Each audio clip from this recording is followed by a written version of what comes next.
looks like it. Okay, we're going even forward. And save that. Try a new valve. Now I'm going to try one that's not a ball valve. This time I'm going to go to HU2. And that's going to be a, I'm going to need one of those. My body type is going to be a two-way valve again. Flow type will be linear. PSI close off will be 20 pounds. Meteor will be watering glycol. GPM, say 20. PSI, 4. Pipe size, I'll make this a 2-inch. And the connection, flange, 2-inch. Microvolt motor control type is on-off, fail action, fail safe. Now it'll stay in place. And I won't bother with NEMA rating, make it modulated.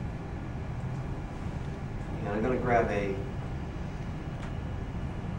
I don't know if you have this, not around any of that size. 3-inch.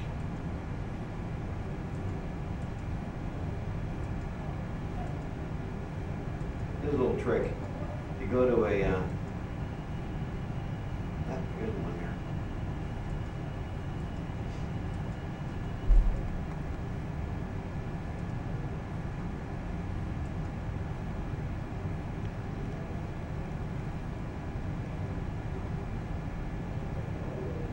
That's pretty high rating there.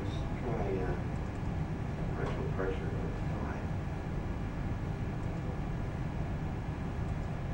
You notice I changed the type.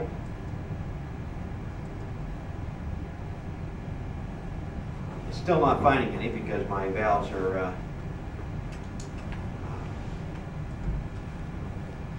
they're not in their range. So I might have to go in here and make a selection. So I'm going to reset the filters. That means put them all on here. I'm showing globe valves, and I may look at a two-way globe valve, 2.5-inch flange.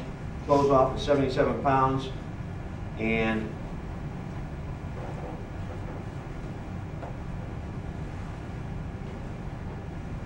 I don't want to need a 3R. I just grab this one here, stainless steel, stem down and close. That's kind of big.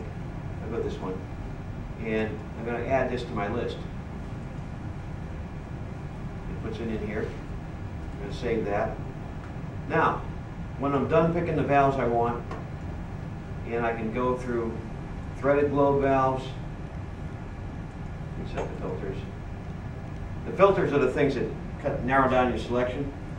After I've done all that and I want to look at my selections, here they are.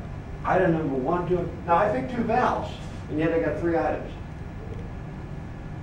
What it says here is, my first one was an AG1, was the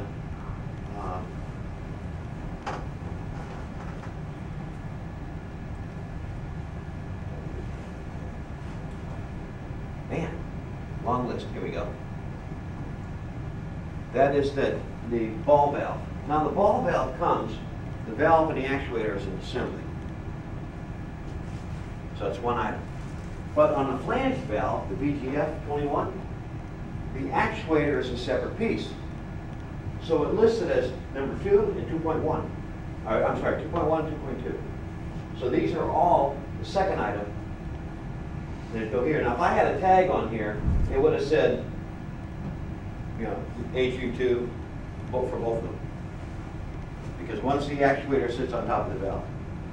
If I had a third one, it would be a third one. If I had one, this particular actuator sits on top of the valve, it doesn't require a linkage. If I had one that required a linkage, there'd be 3 items there.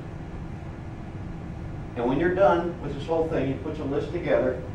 And if I go to more options again, I say just give me I don't need all these columns, it's PO format. It's a lot shorter description here. And that would give me all the information I need. I could actually save this project and print it or export it and email it to my distributor, which is Jackson. That's how that tool is used. It's on the thing here, and you can download it. Questions? Exciting, huh? I knew you'd be excited about it. This tool was actually developed by my counterpart in Boston. Actually, Scott Dixon's counterpart, Scott Degler, and Fred Ferrara, which is a team. Scott did all he used to work for Microsoft, so he did all the programming and stuff. And put a nice thing together. And the Apples took it from him and made it legal, you know. The next one is the damper tool.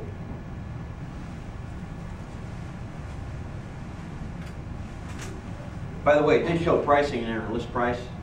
I skipped right over that. You notice how good I did that. I don't like to show price.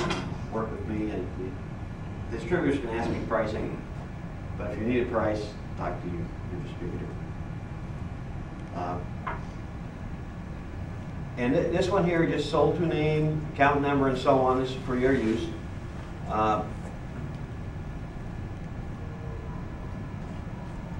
To pick out a damper, see if I can get down a little further down here.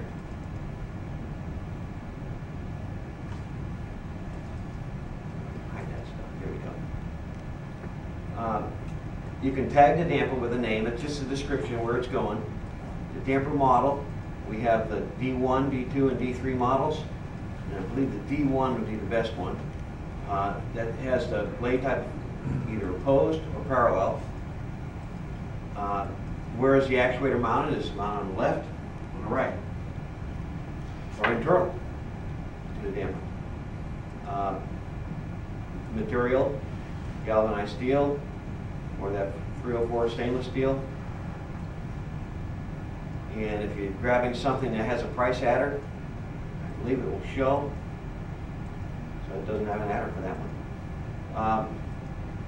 The blade seals, you want silicone or TPE, whatever that is.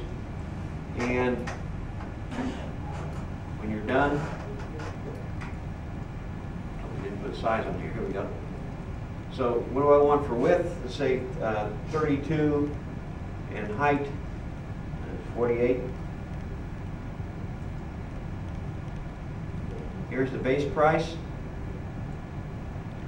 and there's all the goodies in there for that damper, D1. I wanted to make this a D2, considerably less. D3 is not as tight, even less, and they do have,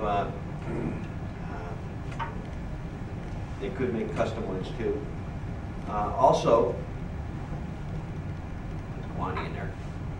If I wanted something, for instance, as a material would be aluminum, now I've changed the price. Here's an adder, and it puts the sizes on there. So I can put together a whole list from this, save it.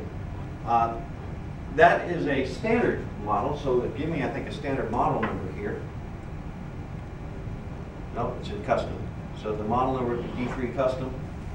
You put the size down, the features, and they would have to special order that. Special orders are probably quicker than standard stock. We have a company called that we use, Greenhead company makes our dampers for us, and they ship right from their factory. And for some reason, they tend to be quicker than shipping from our warehouse.